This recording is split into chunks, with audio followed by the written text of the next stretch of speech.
பாவம் பால் கூட குடிக்காம வந்தாரு. அப்படி சொல்லாதீங்க. அதான் சொல்லிட்டேல்ல. நான் எப்படிப்பட்ட பேச்சாளர் தெரியுமா? என்னைய பத்தி சொல்லுங்க. சொல்லு. ரெண்டு ஒரு ஆள் வந்தா அவங்களை அறிமுகப்படுத்த நேரம் இல்ல, இருந்தாலும் சொல்றேன். அன்னபாரதி அவர்கள் உங்க ஊருக்காரங்க தான், கோயில்பட்டி. கிட்டத்தட்ட இந்த வயசுலே 53 வெளிநாடுகள் நன்றி நன்றி நன்றி போகலாம் நினைச்சாங்க, ஒருவேளும் கூப்பிடல. நீங்க கலந்த படையில கூப்பிட்ட மாதிரியே எங்களுக்கு. ஆனால் 3 நாடு, செட்டி நாடு, ராம் நாடு, ஒரத்த நாடு, நிஜமாவே கை தட்டாதீங்க. 3மே தமிழ்நாடு. ஆனா அது முக்கியம் கிடையாது.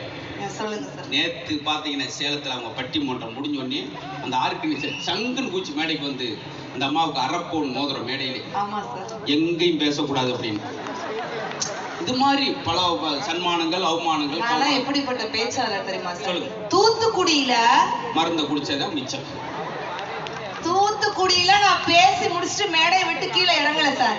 5 பவுன் செயின்